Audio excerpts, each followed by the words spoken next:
Thank you for joining us live for our MarTech Today webinar. I'm Wendy Almeida from the Content Studio at Third Door Media, and today we'll be talking about how to drive revenue while staying true to your brand's purpose.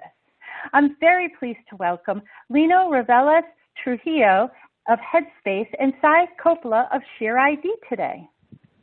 But first, I want to get started with a few helpful viewing tips. On your screen right now, you should see our presentation slides, a Q&A box, and another area featuring our speakers. You can move or resize any of these windows as you prefer. If you run into any viewing issues, use the Q&A box on the left side of your screen to communicate with us so we can assist you. During our time together today, we're going to be asking for some audience feedback with a poll. We'd love for you to participate, so keep an eye out for it. If you want to share this webinar with a friend or learn more about MarTech Today, use the widgets at the bottom of your screen. We're going to be covering a lot of great content today, so don't worry if you miss anything. This broadcast will be made available on demand later this afternoon. You'll receive an email when it's ready for replay. With that business taken care of, let me take a little more time to make a formal introduction of each of our expert speakers today. Lino Ravelas Trujillo manages the social impact initiatives at Headspace. He leads the strategic branding and marketing efforts for the Headspace for Educators program, which provides free access to all educators in the US, UK, Australia, and Canada. Sai Coppola is the CMO at ShareID, and prior to ShareID, Sai led a variety of marketing and product teams at global software companies like Google and SAP. So Sai, without further ado, I'll turn things over to you. Good morning. Thank you, Wendy, for the introduction.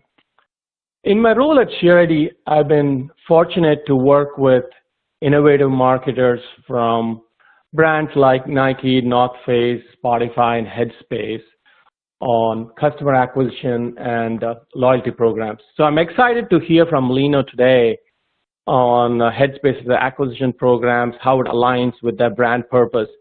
Before we have Lino on, I would like to set context on what we are seeing in the marketplace in today's recessionary environment, and also share some survey results, marketer survey results from a recent Forrester survey that was done on personalization. Starting with, in terms of the context, the reality is the consumer is very preoccupied with more fundamental needs like staying safe and being employed. So getting the attention of a consumer for all our brands is an increasing challenge, right? The second part of it is also in this crisis of COVID, there's been a big disruption in the retail channel for many brands, especially brands that rely on physical stores. Stores closed, bankruptcy of chains like Neiman Marcus and JCPenney. So we are naturally seeing a big shift to D2C and e-commerce. Now, in an online world, there's a knee-jerk reaction to offer mass discounts to move merchandise. But premium brands are really concerned about diluting their brand and setting customer expectations that may be difficult actually to change after the crisis is over. Coupled with that, we also did a recent survey of consumers, and 89% of consumers want brands to help health workers and affected populations during this COVID crisis. So given this context, we are seeing more and more brands not only going direct to consumer, but aligning a lot of their customer acquisition efforts with their corporate social responsibility efforts. And along with that, we also see from the recent survey from Forrester, what we are seeing is, personalization is still a top goal for many marketers, because that is one way to create that emotional connection and get the consumer's attention. But there are several challenges related to data integrity. One of the challenges which is increasingly going to be an issue for brands is privacy regulations like California Online Privacy Act, and also eliminating of browser cookies, which is going to happen sooner than later, we can't rely on third-party data anymore as before. So brands need to think about how to get first-party data from consumers directly.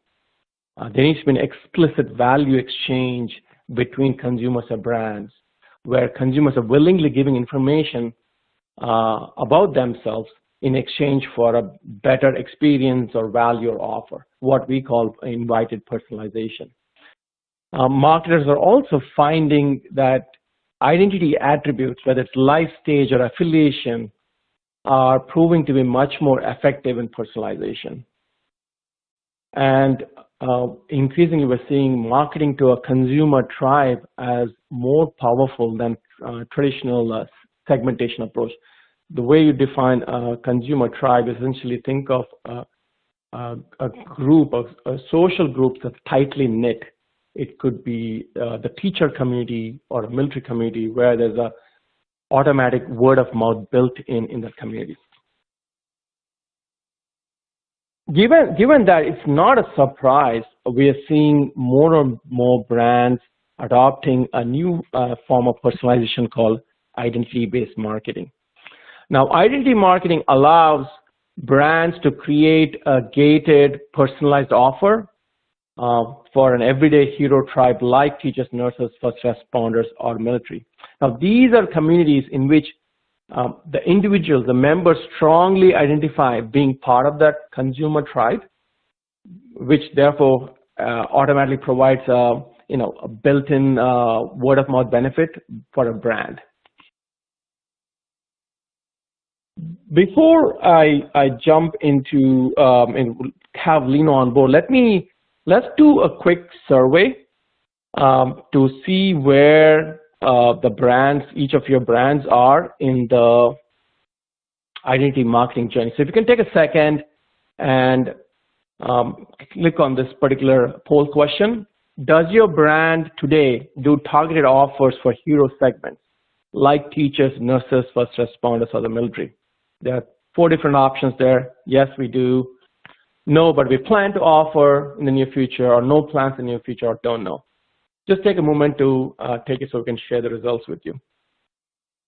While you're doing that, let me give you a quick example of a recent example on how a brand is navigating through the COVID crisis. North Face, which is a part of VF Corporation, very early on committed to $2 million through their corporate social responsibility initiative to support COVID efforts. Part of it went to the CDC emergency fund, and a few others went to some of the local organizations. But they did something that many other brands did not do. They wanted to go above and beyond and directly benefit the frontline medical workers. So they gave a very generous 50% off offer on all their merchandise just for medical workers, nurses, respiratory therapists, doctors, etc. It was a very successful campaign for them. This is a classic example of a brand that is not only doing the right thing for society, but gaining sizable short-term revenue and enhancing the brand and overall.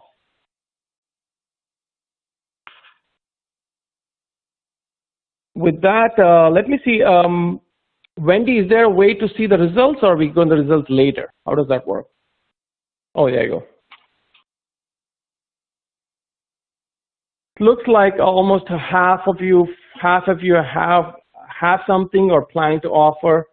Some of you have no plans in your future, but it'll be good to understand how Headspace thinks about what its brand purpose is and how it thinks about acquisition and how it ties acquisition with corporate social responsibility. With that, let me welcome Lino. Lino? Yeah, thank you so much, Zach, for that introduction. It's great to see that a lot of folks are thinking about these hero targets, or starting to think about how to, support them and how to go above and beyond. So, by way of introduction, my name is Lino Rivas Trujillo. I am on the social impact team here at Headspace, specifically focused on our Headspace for Educators program, which provides free annual subscriptions to all K through 12 teachers in the US, the UK, Australia, and Canada. And I'm excited to share more about that. But before I jump into that specific initiative, I want to share more about the Headspace promise to help communities who need it most, especially in response to frontline workers during COVID-19 in the past few months. But before I jump into all of that, let me go ahead and introduce Headspace for those of you that might not have heard of us.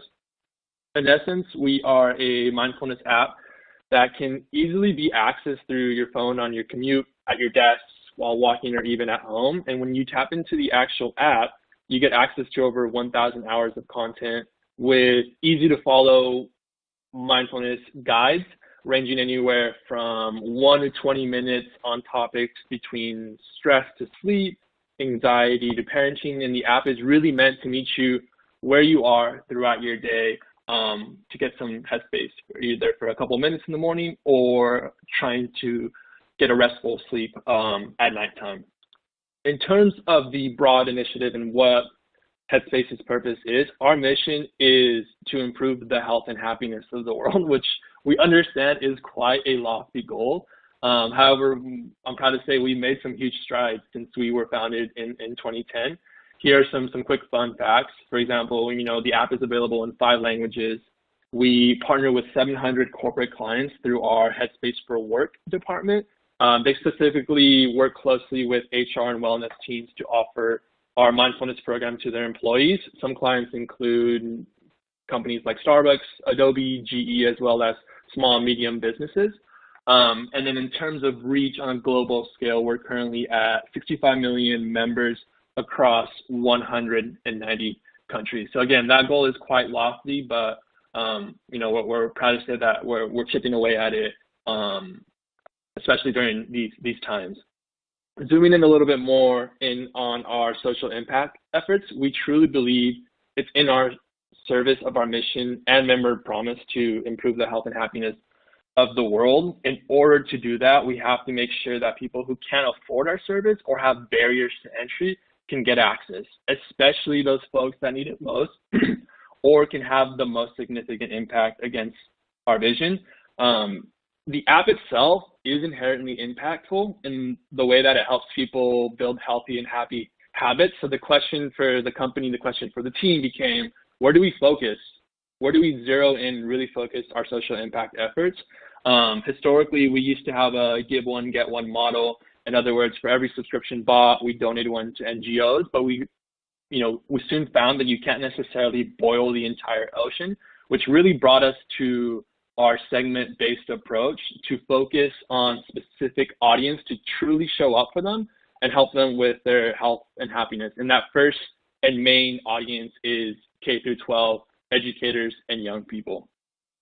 In terms of some of the things that Sai mentioned in regards to COVID-19 response, I think it's important to share, our primary objective to show up for the people who need help when it comes to mental health. It's really part of our DNA as a company ever since our inception. It's always been entrenched in our business practice. So this isn't really a change to our overall strategy, but just more of a doubling down or sort of a catalyst for us to accelerate our efforts. There's, of course, the benefit of brand awareness, which I think is a win-win for us and for the audiences we're trying to reach. Obviously, the more people that know about Headspace, the more they have access to these tools and resources we provide. In regards to the past few months, I do want to call out that we absolutely know that Headspace can't necessarily solve all of our problems, but we want to step in where we can be helpful. The initiatives we've rolled out for these audiences is our small way of helping people find space to not only take care of themselves, but also their loved ones. And as a quick recap, we've offered free Headspace to the unemployed with the numbers increasing. We've offered free Headspace to healthcare professionals who are on the front line and really taking care of the folks that need it the most, as well as employers and employees that are finding that our employees are stressed out either for work from home, remote working, the stresses of what's going on, to really look out for their mental well-being. And of course, building on our educators flagship program. jumping into that educators platform, the program, again, offers us free subscriptions to all teachers. We try to take the best of what Headspace is and everything it stands for and provide that to teachers to lower the barriers to them. It's understood that teachers tend to be overstressed and undercompensated, yet they're extremely, extremely impactful to future generations. So in terms of having the most impact for this audience, we think it makes sense to introduce them to mindfulness and help them on their own personal mindful journey, as well for their own personal well-being, as well as integrating it into their classrooms with their students and ultimately reaching younger generation students and kids. So I mentioned this idea of going above and beyond. So in addition to the access, we really want to go above and beyond to inspire, guide, and support in ways that are accessible, simple, bite-sized, similar ways that we do with our direct-to-consumer core audience. So I'll walk you through some of the work that we've done in the past year to deliver mindfulness at scale for this audience. The very first thing that we did was make it as easy as possible for teachers to redeem. All of our call to actions and our marketing efforts lead to this registration flow that you see here. And this is really where ShareID has helped us just a tremendous amount, especially when it comes to our international markets like the UK, Australia, and Canada. And being a tech company, we really try to make everything as user-centric as possible, and that includes whatever we do and wherever we help out educators, including the enrollment offer.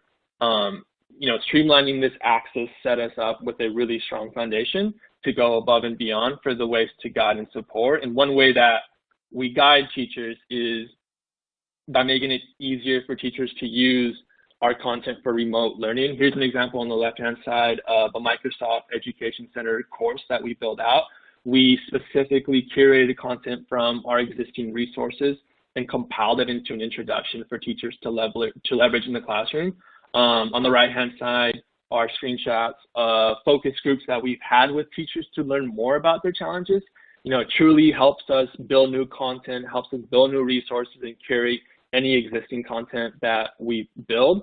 I think it's important to call out here that the last thing we ever want to do as a social impact team, even as a company as Headspace as a whole, is to build anything in a siloed room. We really want to work with users, and in this case, with teachers, with nonprofits, with schools and students, to learn about their problems and how we might be able to help them improve their health and happiness overall.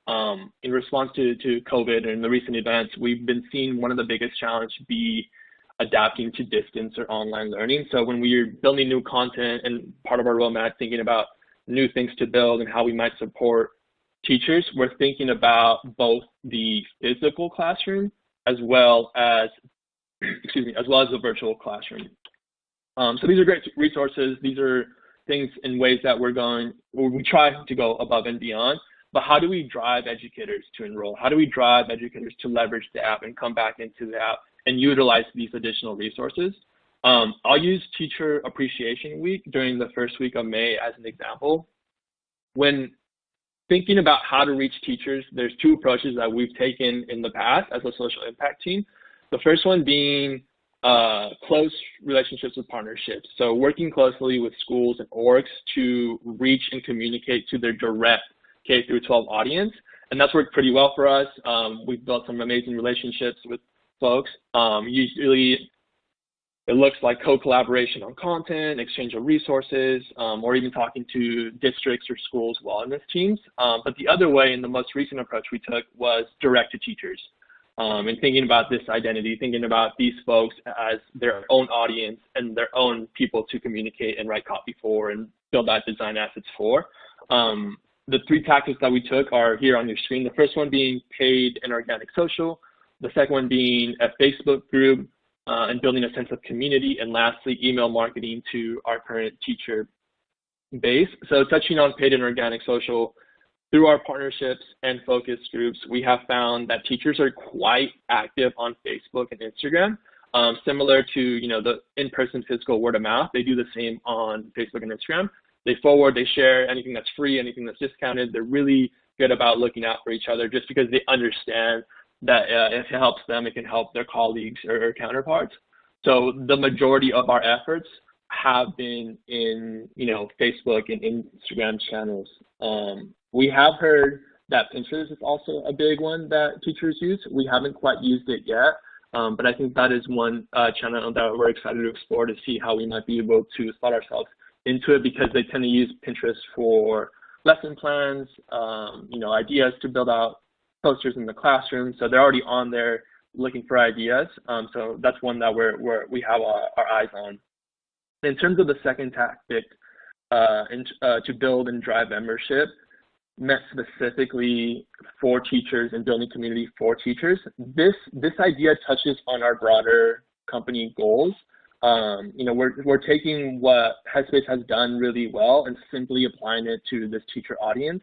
There's another Facebook group meant for our core consumer with the main intention to drive community. So we're essentially taking those type of frameworks and those type of guidelines and applying it to our teachers. And the point of this is community, right? So whether it's asking questions, providing recommendations on a personal practice, or specific tips and tools on integrating mindfulness within the classroom. So it's a bit of both sides when it comes to this audience. The third tactic that we took was this email that we sent to our current teacher base. Because we released so many resources, so many tools, we just simply wanted to update our teachers on all the new things that we built. The purpose of this email was more on driving engagement back into our resource, back into our app for them specifically.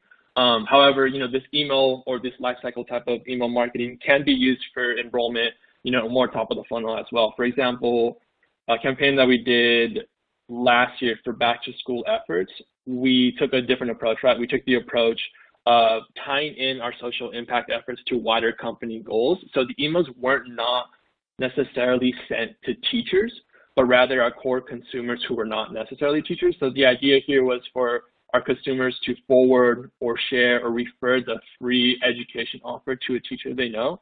And that this plays into our broader company goals. We really want to include our core consumer community and helping us achieve our overall mission. We want them to feel empowered. And it's a great way for marketing folks to send emails that aren't necessarily super focused on feature or promotions, but rather storytelling or providing ways to even help someone that they might know. And one of the impact that we saw from that email was that the engagement metrics were a lot higher compared to regular emails, because it's something different, something new. It's a way for folks to help. It's a way to kind of bring them in with us along our journey as well.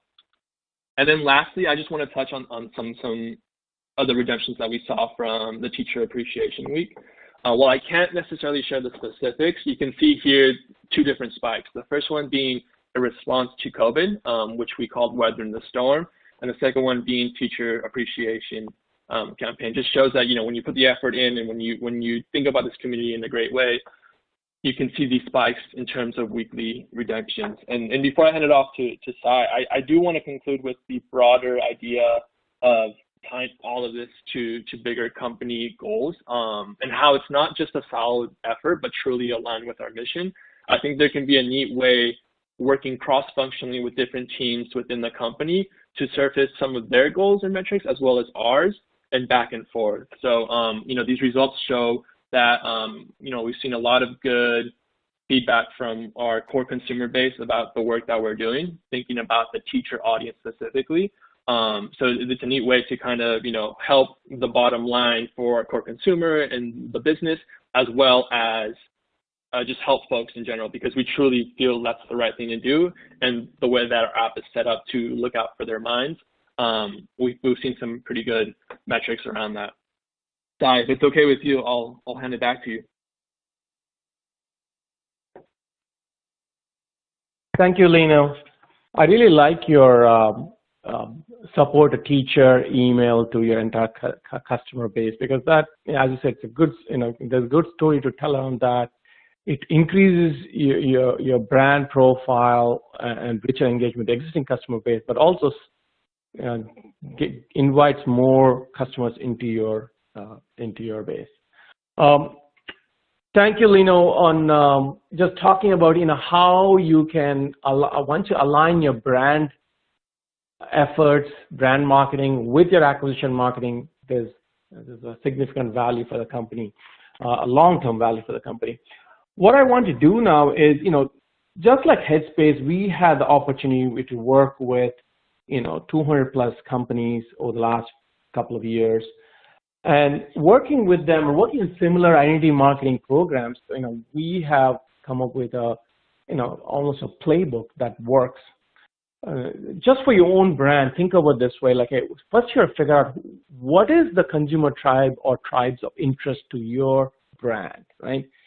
Typically, it should align with your target market. So, for example, if your demographic is women between, let's say, 30, 45, then you think about nurses, teachers, military spouses.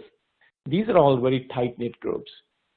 The idea is you create a targeted campaign throughout the year, and they're not perceived as brand dilutive. It could be an exclusive offer for nurses during Nurses Appreciation Week, or it could be something during Veterans Day or back to school, depending on the audience, right? The second step is, okay, you need to determine the offer. It doesn't always have to be a discount. It can be early access or exclusive access to a product. It could be incentives on top. So brands have done a variety of different things. For your brand, you need to figure out what's the right approach there. Once you nail that down, the next one is, okay, how do I push this offer? So what we have seen is, the knee-jerk reaction, hey, help me reach this audience. They must be in some place. The reality is, these are large audiences. Teachers, there are 6 million teachers. Military community as a whole is 34 million people or something. Students is 20 million, right? So these audiences are everywhere, and the strategy that seems to work best is use all your channels that work for you today. In the case of Headspace, as Lino was talking about, he was using Instagram and Facebook and email. The same channels work. We have seen that if the offer is really compelling, just pushing an offer through organic channels, because there's built-in virality in those communities, the offer goes viral. Now, of course, the next step is critical. Now, you want your offer to go viral, but at the same time, you want to keep it targeted. You want to keep it fenced just for those targeted group. So that's where, instant verification of eligibility comes into play. So, you would work with vendors like us or others in the marketplace in kind of ensuring that you attract the audience to your site or app and instantly verify that they're eligible for that offer. That helps the marketer give a really compelling offer without worrying about revenue leakage or brand dilution or margin erosion for your rest of the customer base. And last but not the least, this is an important point. During this process, what's happening in the process of verification, which is as frictionless as possible, it's all in your site, in your brand experience, is the consumer is actually raising their hand and saying, hey, here is information about me. They typically is like first name, last name, email, date of birth, and if it's a nurse, it's a hospital or location, or if it's students, the university, that information they give you in exchange for the offer. So now you have very verified first-party data that now can be part of your CRM if you choose to, right? That's how you build an ongoing, richer engagement. We have seen customers who essentially make it part of their loyalty program. Why do these campaigns work? I talked to you a couple of times about it. Word of mouth is big. We all know, customer acquisition costs continue to rise. So the figure out how best to lower your cost of acquisition, this is one of the tactics. If your product and offer is compelling to a given audience, and these communities are tight-knit, You may spend some money on acquiring the first customer, but then there is a word of mouth effect of 1 to 2, things like that, where you don't have to spend on the second and third customer. That's one of the benefits. The second is, because it's protected, it's fenced, it only can be taken advantage by people who are eligible. It gives you, the marketer, flexibility now to give really targeted pricing or offer for specific audiences without worrying about the rest of your base. And last but not the least, brand trust.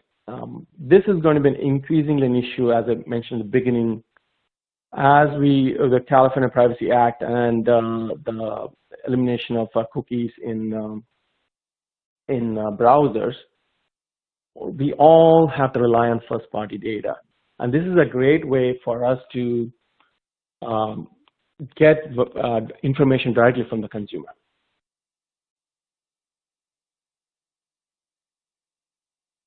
Just to give you an idea in terms of what types of consumer tribes could there be, right? Think about it. I'll just quickly give you a couple of examples. The medical workers, there are 16 million people in that community. That includes, I believe, close to 4 million nurses, doctors, respiratory therapists. Average income of median income of a nurse is $109,000 family, right? And average medical workers was 70,000 per year.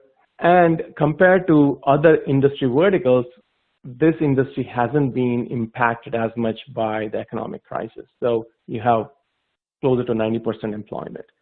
So you have an audience that has disposable income, and your broader consumer base wants you to support these frontline workers. That's just one example. Similarly, there are 6 million teachers out there. First responders is 4 million.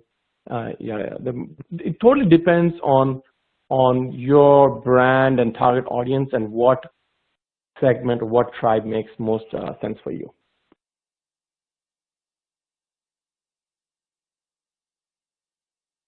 Let me give you an example of how owning this experience and data can help you tremendously.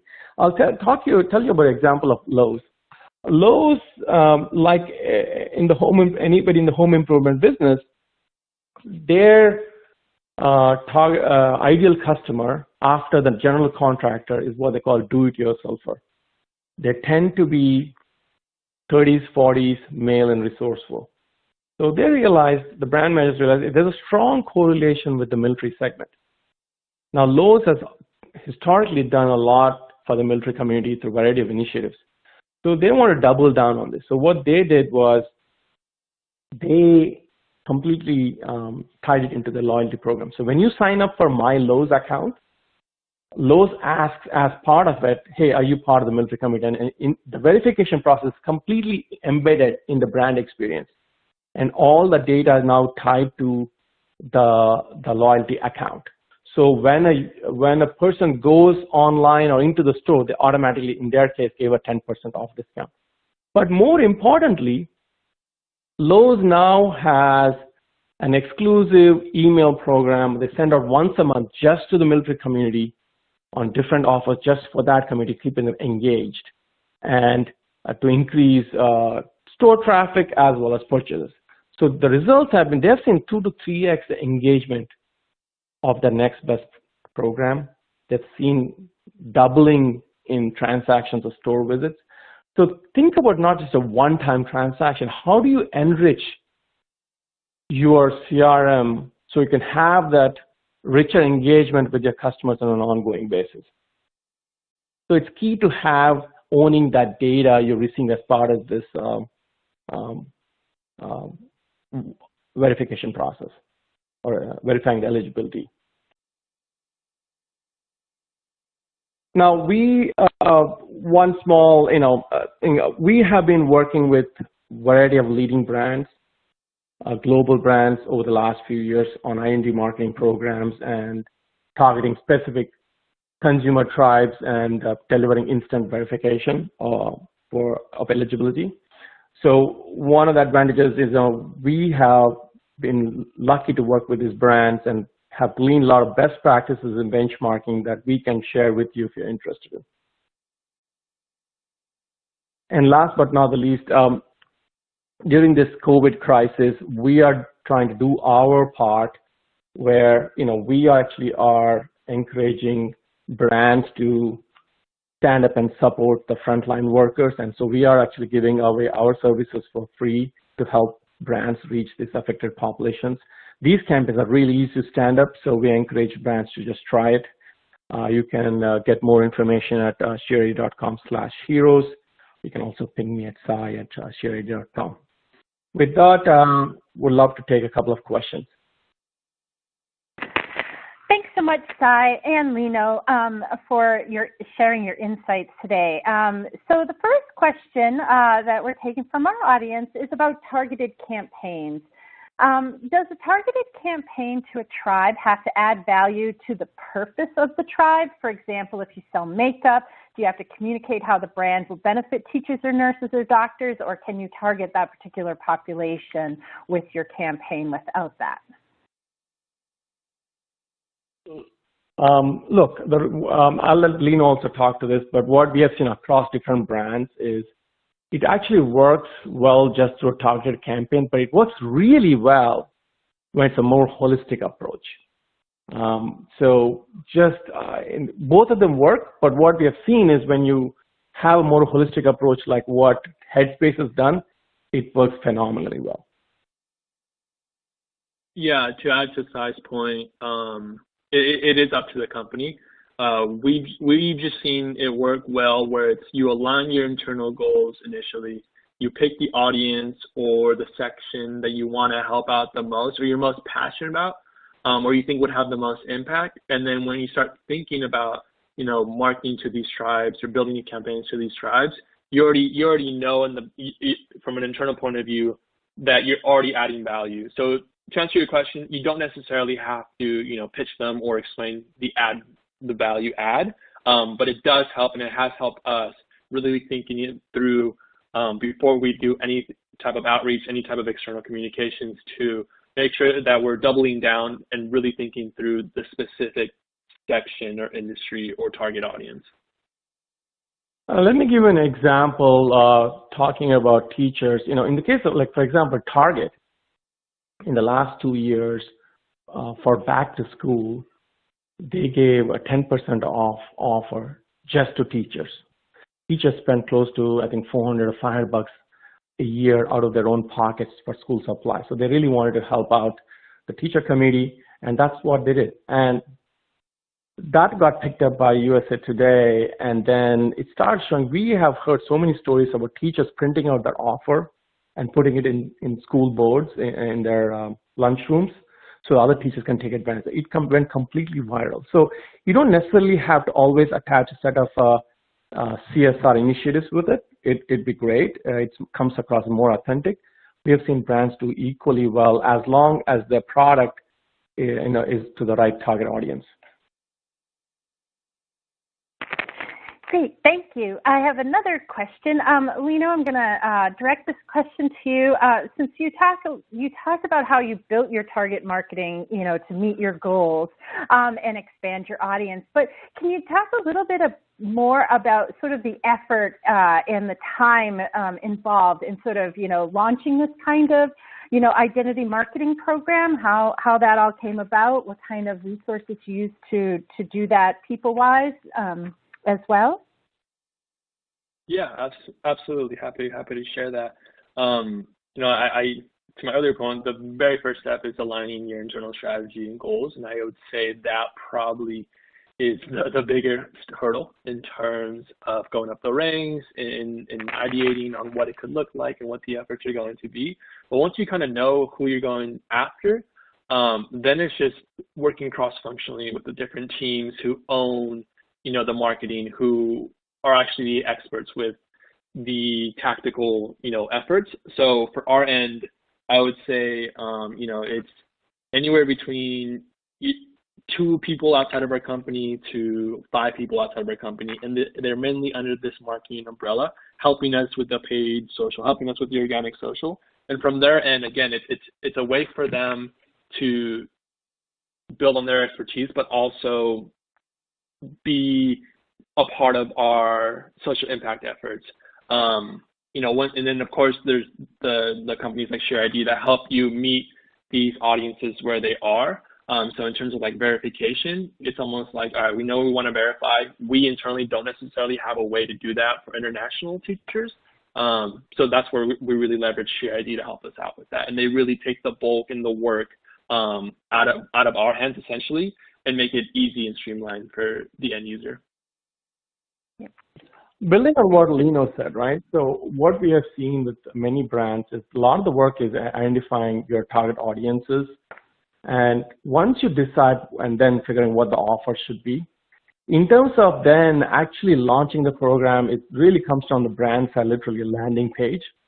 Everything else is hosted through something like ShareID, and that's a matter of less than a week and completely in your brand experience. So the actual technical launching part is less than a week of effort, right? It's more about thinking through who's the right audience. Is it a one-time thing? Because you're going out and putting a brand out that saying, hey, we support this community. So that's where the thinking has to go in. Once you're clear about that, execution of it is relatively straightforward. Great, thanks. I wanted to build upon that, what you're talking about, the verifying eligibility for making the impact on conversion. So how do you verify the eligibility of a consumer for an offer? Like, how long does that take, and what's involved in that piece of things? So this totally depends on the type of the eligibility you're looking at. For example, for students, we tie directly into College of Registrar data to verify that person is actually enrolled in a college. And it's all happening in real time. We're instantly connected to a variety of databases that verify that. Now, the reason we're able to do that is because we get explicit consent from the consumer. Consumer raises the hand and says, yes, please verify me so I can get that offer. So that's one example. For military, we hit a variety of 9 different military databases, including the Department of Defense, all with the explicit consent of the consumer. So you're talking typically a sub-second while they're on your site. Great. And we had another very specific question come in from our audience about how to manage the compliance restrictions with reaching hero targets associated with acquisition from credit financial products. Do you have any suggestions for that? Can they clarify a little bit? Are they talking? So one of the things we have seen, we have a company, Zebit, which does loans to military, or actually also we have another company which does to brand as of the students. So they're using some of this information in cases where there's very little credit file data. They use information like either employment or the current student to determine creditworthiness. Gotcha. Okay, great. We also have a question about integration. So how do you integrate verification into a loyalty program side? Can you talk a little bit more about that? So the variety of ways, we have an API people can use directly to integrate into it. We also, so what happens is on every verification, we give the data back to the brand in terms of the depending on type of verification, first name, last name, their status, whether it's an affiliation, whether it's student status or military status, and date of birth, right, and email. That can now go into your CRM system. So it totally depends on the situation. We are tied into systems like, we can tie into systems like Shopify and things like that too. So depends, we need to know more about the caller's system, but you can integrate into a variety of systems out of the box. That's great. Thank you. We had another audience question come in about how to identify tribe influencers. So how do you approach that? How effective is that? How do you incentivize that, or not necessarily incentivize that, but just how do you identify that for your campaigns to really drill down in the target and get some help getting the word out? I can share a little bit about how we think about teacher influencers. So an earlier point I made was the two approaches for outreach is either going through orgs and partnering that way, or going direct to consumer. So when thinking about the first approach and thinking about partnerships and thinking about schools and teachers and nonprofit EDUs, they tend to have high influence. For example, if we were to partner with a mindfulness nonprofit that already works with 200 schools or 300 schools, that in a way is our in to those 200 to 300 schools, right? They're helping us influence, they're helping us recommend Headspace. There's obviously trade-offs of skills and expertise between the partnership. That's not the main goal of why we work with them, but it can be one of the many goals of why we work with them. So that's one way to kind of identify the influencer. So if you're thinking about, maybe nurses, or if you're thinking about other audiences, you can approach, these big national orgs, you can approach these state orgs, these smaller nonprofits, these membership orgs that are already in communication with hundreds, thousands, millions of that target audience you want to talk to. So that's the first approach. The second approach, when we're thinking about just straight up direct to consumer, direct to teacher, it's more of the traditional Instagram, Facebook influencers. So seeing that, a teacher has 300,000 followers on social media because of his or her approach to mindfulness within the classroom, that's the influencer that we want to work with. And from my research, I know there are companies and almost like third parties that help with that. But there's been a couple of cases where we've actually reached out directly to those influencers on social media to see what we might be able to collaborate on and help each other out on in terms of ultimately reaching the wider teacher audience. That's great. Building on what Lino said, we offer free consulting because we work with so many of these brands in terms of for a given type of audience, who are the influencers out there, who are the third parties you can leverage to work with, and what kind of messaging works, all of that. Great. Thank you. We're just about out of time, so I want to thank Lino and Sai again for today's presentation and learned a lot about identity resolution programs and how they work in the real world with Headspace. Unfortunately, on behalf of MarTech today, I want to thank everyone in our audience who's been attending the webinar, and we will see you next time. Thanks so much for joining us today.